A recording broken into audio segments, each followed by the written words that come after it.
దెబ్బతిన్న నరాలకు ఆధునిక పద్ధతిలో శస్త్రచికిత్స నిర్వహిస్తున్నట్టు యశోద హాస్పిటల్ హైటెక్ సిటీ వైద్యులు పి ప్రకాష్ వెల్లడించారు. గురువారం యశోద ఆసుపత్రిలో మెడభుజాల గాయాలపై అవగాహన సదస్సు నిర్వహించారు. ఈ సందర్భంగా ఆయన మాట్లాడుతూ చేతికి సరఫరా చేసే నరాలు దెబ్బతినటం, ఈ బ్రేకియల్ ప్లేసెస్ ఇంజురీతో చేతి నరాలు దెబ్బతినటానికి రకరకాల కారణాలు ఉంటాయన్నారు. ఇందులో ముఖ్యంగా రోడ్డు ప్రమాదాల వల్ల గాయాలు కావడం చాలా సాధారణమన్నారు. యశోద హైటెక్ సిటీ యందు ఆధునిక పరిజ్ఞానంతో శస్త్రచికిత్స చేసి నయం చేస్తామని డాక్టర్ ప్రకాష్ తెలిపారు. చెయ్యి అనేది కనుక నరాల డ్యామేజ్ వల్ల అది కనుక పని చేయకపోతే మనకు తెలుసు, మామూలుగా పక్షవాతం వచ్చినప్పుడు ఏమైపోతుంది, కాలు చేపడిపోతుంది, మనం యూస్ఫుల్గా ఉండవు, ఉపయోగకరంగా ఉండవు. అలాగా అది బ్రెయిన్ ఇంజురీ వల్ల వస్తుంది. ఇదేంటంటే నరాలు ఇక్కడే డ్యామేజ్ అయిపోతాయి, దానివల్ల మనకు చచ్చిపడిపోతుంది అనమాట. చచ్చిపడిపోతుంది, మోటార్ పవర్ అనేది ఉండదు, స్పర్శ కూడా ఉండదు అనమాట. దానివల్ల పెయిన్ ఎక్కువగా ఉంటుంటాయి. సో ఇవి మనకు ఈ పెరిఫెరీస్ ఈవెన్ సిటీస్లో కూడా అందరూ దాన్ని తొందరగా డయాగ్నోస్ చేయలేరు. సో అది డయాగ్నోస్ చేయాలంటే ఏంటి అంటే ఫస్ట్ ఇనీషియల్ అసెస్మెంట్లో అది చెయ్యి పడిపోయిందా లేదా అనేది టాప్ టు బాటమ్ అని ఎగ్జామిన్ చేసుకొని చెయ్యి కూడా పనిచేస్తుందా పనిచేయడం లేదా దానికి సంబంధించిన టెస్టులు చేయాల్సి వస్తుంది. ఎంఆర్ న్యూరోగ్రామ్ అంటాం, అది చేయాల్సి వస్తుంది.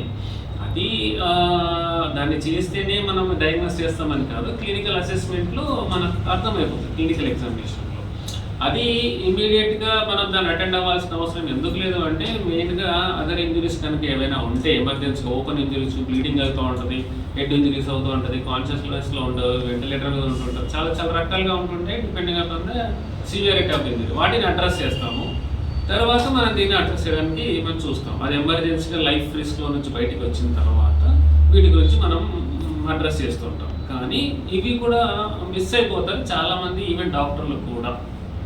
అది ఆ వీక్నెస్ జనరల్గా ఏమనుకుంటారు, ఈవెన్ ఇలాంటి పేషెంట్స్ అందరూ ఎక్కడికి వెళ్తారంటే న్యూరాలజిస్ట్ దగ్గరికి వెళ్తారు, న్యూరో సర్జన్ దగ్గరికి వెళ్తారు. తొందరగా మనం దానిని నోటీస్ చేయలేము, తొందరగా మనం దాన్ని డయాగ్నోస్ చేసి ఐడెంటిఫై చేయలేము.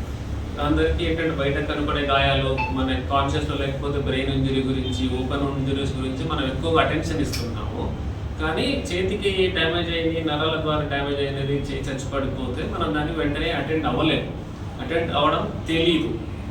సో దానికి కారణాలు ఏంటంటే ఓపెన్ ఇంజరీస్, హెడ్ ఇంజరీస్ మనం ఫస్ట్ ఫోకస్ చేస్తాము, దానికి డ్యామేజ్ అనేది మనం అసెస్ చేయము. ఇనీషియల్ అసెస్మెంట్లో అది మనం కనుక్కోవాల్సి వస్తుంది. తర్వాత చాలామంది డాక్టర్లకు కూడా దీని గురించి పెద్దగా అవగాహన ఉండదన్నమాట.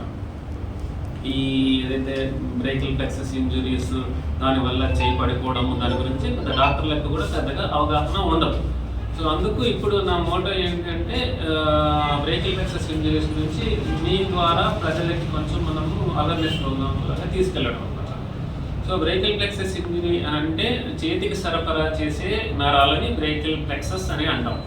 మామూలుగా బ్రెయిన్ నుంచి మనకు వెన్నుపూస స్పైనల్ కార్డ్ నుంచి హ్యాండ్స్కి, లెగ్స్కి అన్నిటికీ నరాలు ఎట్లాగైతే డిస్ట్రిబ్యూట్ అవుతాయో C7, C8, T1 అనే నరాలు ఉంటాయి.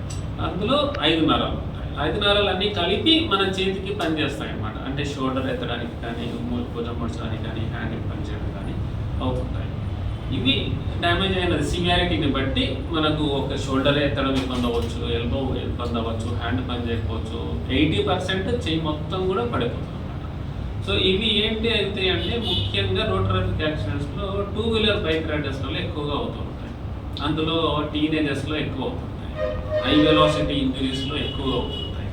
అంటే ఏంటి, ర్యాష్ డ్రైవింగ్ చేయడం వల్ల, స్పీడ్ డ్రైవింగ్ చేయడం వల్ల వాళ్ళలో ఈ చిన్న చిన్నగా స్పీడ్ అయినా కూడా అవుతుంటాయి, కంపేర్డ్గా రేర్ అనమాట. అది ముఖ్యంగా ఏంటంటే స్పీడ్ డ్రైవింగ్ చేయడం వల్ల యంగ్ ఇండివిజువల్స్లో వాళ్ళైతే కొంచెం ఎక్కువ స్పీడ్గా వెళ్తుంటారు కంపారిటివ్లీ మిడిల్ ఏజ్ ఎల్డర్లీలో. అందరూ బైక్ నడిపే వాళ్ళ కాదు, టీనేజర్స్లో ఎక్కువ చూస్తుంటాం. ప్లాస్టిక్ సర్జన్స్ దగ్గరికి వెళ్తారు, ఫిజియోథెరపిస్ట్ దగ్గరికి కూడా వెళ్తుంటారు. ఎవరి దగ్గరికి వెళ్ళినా ఈ పర్టికులర్ ప్రాబ్లమ్ని గురించి అవగాహన ఉన్న వాళ్ళు, వాటి ట్రీట్మెంట్ చేయగలిగే ఎక్స్పీరియన్స్ ఉన్నవాళ్ళు అయితేనే దాన్ని ఐడెంటిఫై చేసి ఇన్ టైంలో, గోల్డెన్ పీరియడ్ అంటాం దాన్ని, ఇన్ టైంలో మనం కనుక కరెక్ట్గా ఐడెంటిఫై చేసి ఏం చేస్తే మళ్ళీ చెయ్యి నార్మల్గా అవుతుంది అనేది మనం చేయగలిగితే 99% వాళ్ళు నార్మల్ అయిపోతారు అన్నమాట. అది మిస్ అయిపోతుంటుంది చాలా వరకు. అందరూ ఇప్పుడు చేయబడిపోయింది. ఇప్పుడు మనం అనుకుంటున్నట్టు హెడ్ ఇంజరీ నుంచి కాళ్ళ చేతులు అవన్నీ ఓకే, ఎమర్జెన్సీలో లైఫ్ రిస్క్ నుంచి బయటకు వచ్చేసారు, బాగానే ఉన్నారు అని అనుకున్నాం. కానీ చెయ్యి ఇంకా అట్లాగే వీక్నెస్గా ఉంది. అప్పుడు ఏం చేస్తారు, దాన్ని న్యూరాలజిస్ట్ అయినా సరే, ఆర్థోపెడిషన్ అయినా సరే, మిగతా వాళ్ళందరూ ఏం చేస్తారంటే కొంతవరకు ఫిజియోథెరపీని అడ్వైస్ చేస్తూ ఉంటారు.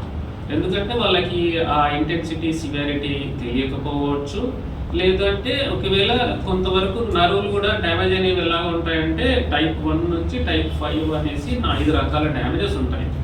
మామూలుగానే టైప్ 1 టైప్ 2 అనే నర్వ్ డ్యామేజెస్లు స్పాంటేనియస్గా రికవర్ అయిపోతాయి ఒక 2-3 months లోపల.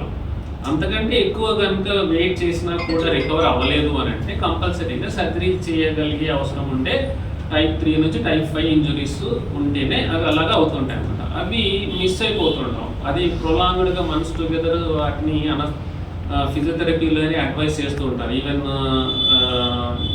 డాక్టర్స్, న్యూరాలజిస్ట్లే కానీ, ఆర్థోపెడిషన్స్ కానీ, ఈవెన్ కొంతమంది క్లాసిక్ సర్జన్స్. ఎందుకంటే వాళ్ళకి దాంట్లో ట్రైనింగ్ ఉండదు, వాళ్ళకి ఎక్స్పీరియన్స్ ఉండదు, అవి దాంట్లో చేయగలిగే అవగాహన ఉండకపోవడం వల్ల. సో అందువల్ల ఏమైపోతుంది, వాళ్ళు మంత్స్ టుగెదర్ వాళ్ళని ఫిజియోథెరపీలోనే పెట్టేస్తారు. వాళ్ళు 6 months 9 months కూడా అక్కడే ఉంటుంటారు. వాళ్ళకి ఏదో మూమెంట్ వస్తుంది అనుకుంటే, కానీ ఏం రాదన్నమాట.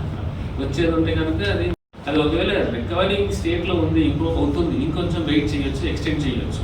కానీ అది అక్కడ ఫిజియోథెరపీతోనే వాళ్ళు గోల్డెన్ పీరియడ్ మిస్ అయిపోతారు. అది అలా అవ్వడం వల్ల ఏమైపోతుందంటే మనం ఇన్ టైంలో కనుక చేయకపోతే మనం అనుకున్న డిజైర్ రిజల్ట్స్ రావన్నమాట. సో అది అందుకోసంగా ఇప్పుడు మేము ఏంటంటే ఇప్పుడు రీకన్స్ట్రక్టివ్ ప్లాస్టిక్ సర్జరీస్లో మేము చాలా ఈ బ్రేకింగ్ ప్లేసెస్ ఇంజరీస్ అనేవి చాలా చేస్తూ ఉంటాము. లైక్ చేయండి, షేర్ చేయండి, సబ్స్క్రైబ్ చేయండి.